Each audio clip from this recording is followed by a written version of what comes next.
why your silence, why your air of uncertainty kills them inside and gives you control over them. Now, not negative control in terms of manipulation, but there is a certain sense of anxiety when you're waiting for something to be revealed, when you don't know the outcome, that suspends you, that puts you in the space of suspended anxiety, where you don't know what's about to happen.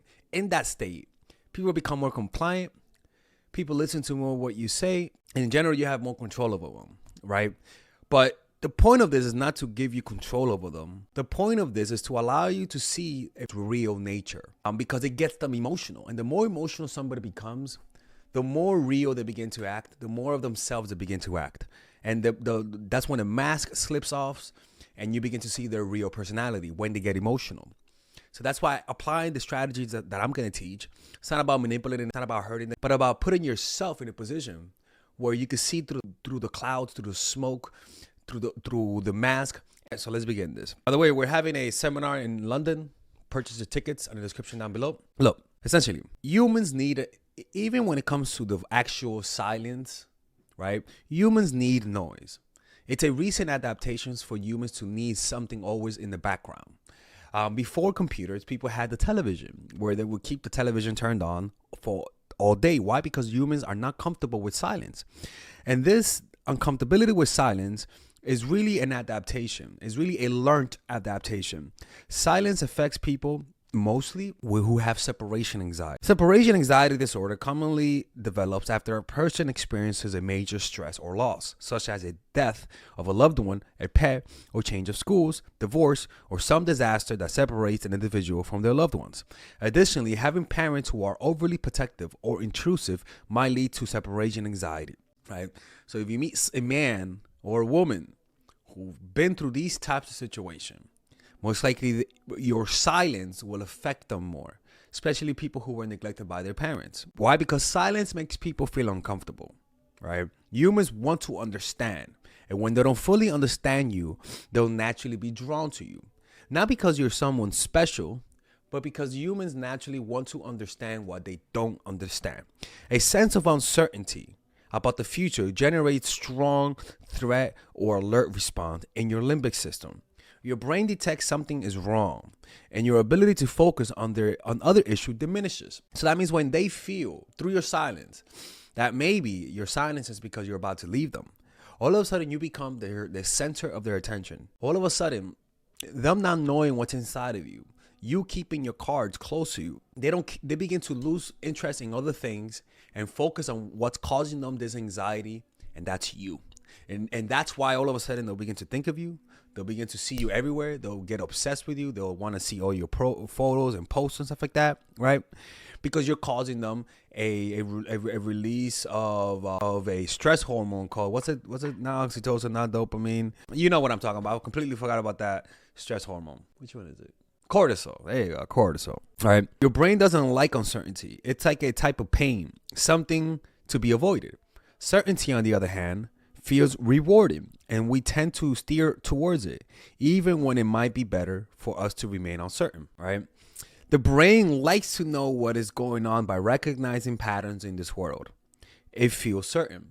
And when somebody does not sense the patterns, cannot come to a conclusions from the patterns you're throwing at them. Because at the end of the day, when we talk to people, we are creating patterns, whether we know it or not, because we are humans. We repeat ourselves. People never do things just once. We're creating a pattern. Silence always breaks that pattern. Silence creates a roadblock between me and having certainty. And if you cause uncertainty, all of a sudden, all of my brain will focus on you. All of my resources, my anxiety, everything will be focused on you. Yeah. Now, is it healthy? Of course not, right? But this pretty much depends on people's individual attachment styles, right? This usually has not much of an effect on people with secure attachment styles. They usually feel, which is 50% of the population, they usually feel the anxiety and find a way to cope with it without using you, right? Ladies and gentlemen, my apologies. Like an addiction, to anything, when the craving for certainty is met, there is a sensation of reward at low levels. For example, predicting where your foot will land as you walk, the reward is often unnoticeable. except when your foot doesn't land the way you predicted, which equates with uncertainty. The pleasure of prediction is more acute when you listen to music based on repeating patterns, right? Feels good to get it right. But also, if you want to increase the feeling, you create a little uncertainty and then you give them certainty. And the silence. And silence could be anything, right? It could be that you don't tell people how you feel. It could be that you are on vacation and you don't respond. It could be that you don't respond for 20, 30, 40, 50 minutes. It could be that you take a whole day to respond. The point is, in that state of mind, you're their center, right? Now, remember, the brain is active when it's anticipating something, right? Rather than when it literally receives it. In other words, the human brain gets more active when it's waiting for you. When it's trying to find out what's going on inside of you, it gets more active. It gets more engaged, actually. It's actually more fun for the brain, even though it's calorically taxing, right? So it actually gets more engaged and focuses on you more when they're trying to figure you out. But once they figure you out, they go on to the next thing. Now, that don't mean that they will stop loving you. That just means that you're not their center as much because now they fully have you. It's like when your arm hurts, when your arm breaks, you're not focused on your arm when it's healthy. But all of a sudden, when it breaks, you're Googling everything about your arm. It's the same thing here, right? Where all of your attention is on you because now you're threatening their self-esteem through your silence. So we always feel anxious if there's risk of rejection, right? So it's kind of like when you always want to make the person, and this is unfortunate, right? It's unfortunate. Always make the person feel like that this acceptance that I have of you is not unconditional. You should always find a way to communicate that is not unconditional.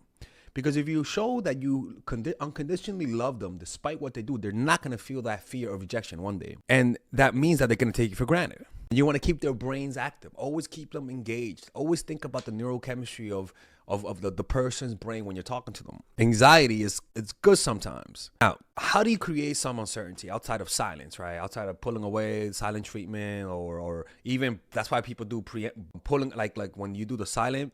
When you do when you pull back and you don't talk to an ex, they usually come back when you do that.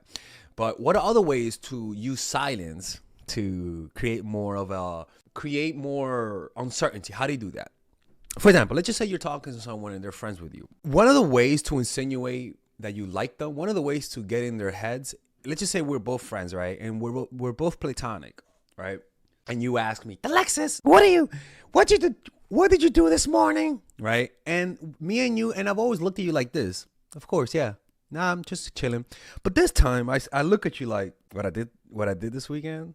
Girl, you don't want to know. Right? I give you a look. Like, that look could mean anything. It could mean anything. What could it mean? Does it mean that I did something? Am I looking at you? The point is there's a certain look. Now, I know I'm doing it in a silly way, right? But you know when you're talking to someone and it's platonic, but then they give you a look and you ask yourself, what look was that? Was that like a sexy look? Was that a flirtatious look? Like a look that you never expected. Like we're all friends and all of a sudden you give me like a sexual look and then you change the topic, right? That look of silence, that silent look of like, whatever that look is, they think, okay, what the hell did that mean? Was that romantic?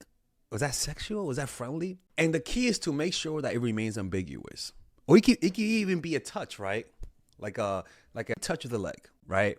Or it could be that maybe you guys are out and you hug your friend and you hug them in a close embrace and you look at them, you look at your friend eyeball to eyeball, and then you let your friend go. That was almost like a romantic embrace, but was it? Maybe it was friendly. If you're in that situation, you're a friend who was once just friendly now takes on another level. Now you're wondering what that was. Studies show when you think somebody likes you, you actually end up liking them more, especially if you don't know whether or not it was really them. When you do that type of stuff, actually makes the person like you more.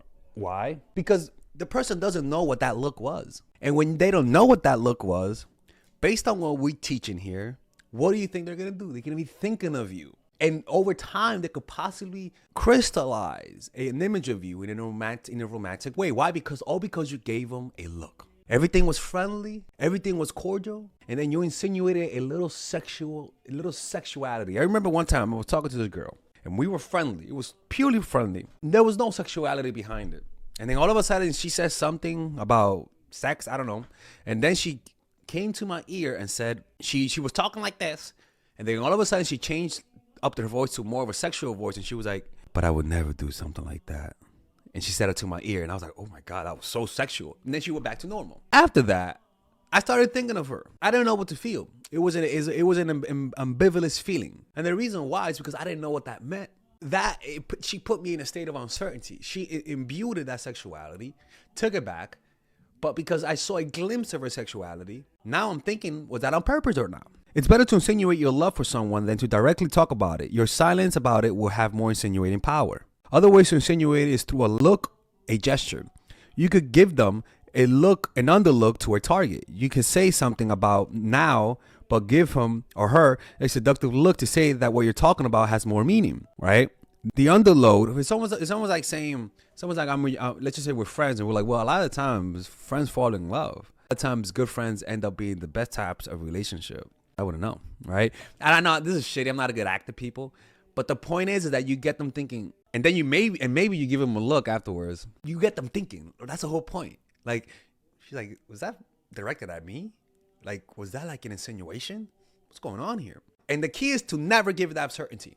Let them think, what the fuck did that mean? Was that a sexual thing? Was that a friendly thing? I don't know. If you put them in that state, that's a perfect state. You can say something, but okay, the undertone could be used to look more challenging and dangerous. The face speaks on its own language. You can insinuate through changing your pitch or your pace of talking, sounding provocative as you say something that's banal. You have to realize that people are always looking into your face to read you. Give them mixed signals, right? So that means you could talk about love, or you could talk about love, or even saying talking about like what you do yesterday. You could say, "Nah, yesterday I went to a TV show and I went to get some groceries and it was really good. I just got broccoli, garlic, and meatballs, and they were so good. You would love those meatballs. Anyway, so how was your day? What'd you do? Right?" And then you change the tone, right? So you could talk normal, and then just, I don't know, man, like just you change up the tone. Now, what does that mean? I don't fucking know what that means. The point is that you want them to ask what that means. That type of silence where you're not really saying what you feel about them, but saying it through your nonverbals is what you really want to do. You want them to see that you like them, not hear it. That lack of consistency between what you say and the words will put them in a state of uncertainty, will get their brains working more towards thinking about you, and hopefully they could get obsessed about you because they can't figure you out, right? And that's the power of silence. Silence is really a powerful thing, people. Anyways, I hope you guys enjoyed this video. If you guys want to work with me one-on-one, go to mindfulattraction.org.